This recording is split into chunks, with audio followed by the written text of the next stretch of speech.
Hello everyone, कैसे हैं आप सभी। होपफुली आप सभी अच्छे होंगे और आप लोगों के एग्जाम बहुत अच्छे जा रहे होंगे। कल है सीएमए फाइनल का direct tax and international taxation का paper.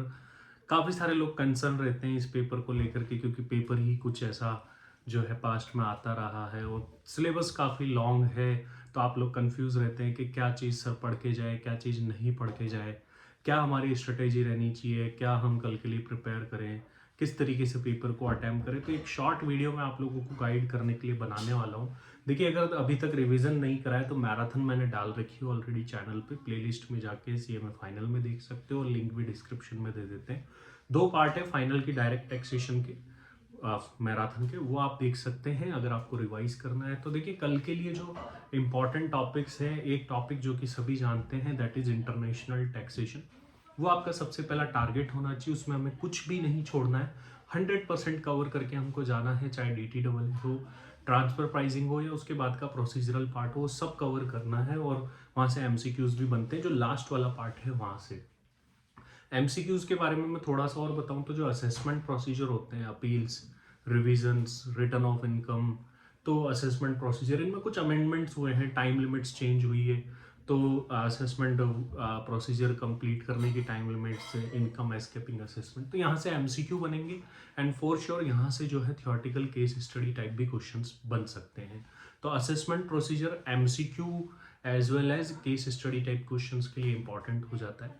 Coming back to the practical topic, अगर इंटरनेशनल टैक्सेशन के अलावा मैं देखूं तो हमारा जो नेक्स्ट प्रैक्टिकल होता है that is MAT plus PGBP। तो PGBP प्लस मैट का क्वेश्चन आ सकता है, 12 मार्क्स का आ सकता है, 16 का भी आ सकता है और 8 का भी। अगर 12 या 16 का आ रहा है मतलब दोनों तरीके से आपको टैक्स लाइबिलिटी निकलवाएगा, या 8 to 10 तक ओनली मैट भी आ सकता है। तो ये चीज़ आप लोगों को ध्यान में रख के चलनी। इसके अलावा capital gain and business restructuring जो है अनदर इंपॉर्टेंट टॉपिक होता है। कैपिटल गेन के अंदर से सेक्शन 50B के आने के और सेक्शन 45 सबसेक्शन 4 के आने के, इन दोनों के काफ़ी ज़्यादा चांसेस है। तो इन दोनों टॉपिक को आप अच्छे से जरूर से प्रिपेयर करिएगा, क्योंकि इन दोनों सेक्शंस में अमेंडमेंट हुए रिसेंटली। और स्लम सेल जो है सबसे ज़्यादा आता है, तो उसको आपको प्रिपेयर करके चलना होगा।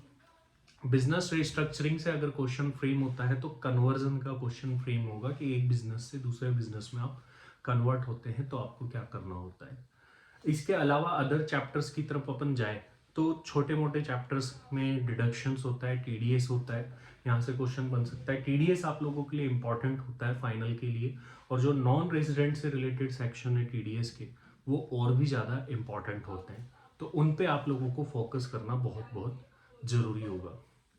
अदर बात करें, चैरिटेबल रिलीजियस इतना ज़्यादा वेटेज नहीं होता है, तो एक बार फिर भी क्विकली उन चीज़ों को देखना जरूरी है। क्या सर हाउस प्रॉपर्टी सैलरी पढ़ना चाहिए? नहीं, उसको पढ़ने की कोई भी ज़रूरत नहीं। अदर सोर्सेज पढ़ना चाहिए, थोड़ा बहुत देख सकते हो मैराथन टाइप में, अदरवाइज ये भी ज़्यादा जो है एग्जाम्स में नहीं आता है। Assessment of company, sir company assessment of company ऐसे एसेस तो कोई चैप्टर है नहीं, वो मैट PGBP मिल करके ही बनता है। तो आप लोगों को उसके ऊपर फोकस ज़्यादा करना चाहिए, वही आप लोगों के लिए बेटर रहने वाला है। एग्जाम ड्यूरिंग द पेपर जो है आप लोगों को मल्टीपल चॉइस क्वेश्चन को ही पहली प्रायोरिटी देनी है, क्योंकि ये क्वेश्चंस जो है काफ़ी अच्छे मार्क्स कवर करते हैं और जिनके जो करेक्ट होने के चांसेस है, 100% करेक्ट होने के, वो ज़्यादा होते हैं। तो इसलिए आपको इन चीज़ों को प्रायोरिटी दे करके चलना है। तो इन शॉर्ट में अगर आप लोगों को बताऊं जो हमारे लिए इंपॉर्टेंट टॉपिक रहने वाले हैं, सबसे ज़्यादा international taxation, PGBP MAT, capital gain and business restructuring, then assessment procedure, TDS रहने वाला है, डिडक्शन रहने वाला है। ये सारी चीज़ें हमारी मोस्ट इंपॉर्टेंट के अंदर है, और बाकी तो काफ़ी सारी चीज़ें है ही। ABC एनालिसिस भी मैंने इसके ऊपर डाल रखा है, उसका लिंक भी मैं डिस्क्रिप्शन में दे देता हूँ। तो उस ABC एनालिसिस को देख करके भी आपको आइडिया मिल जाएगा कि हमें और किन चीज़ों पर ज़्यादा फोकस करने की ज़रूरत है। तो एक ये शॉर्ट गाइड थी कि कैसे आप लोगों को प्रिपेयर करना है, पढ़ना है कल वाले एग्जाम के लिए। ऑल द बेस्ट आप सभी लोगों को, बेस्ट।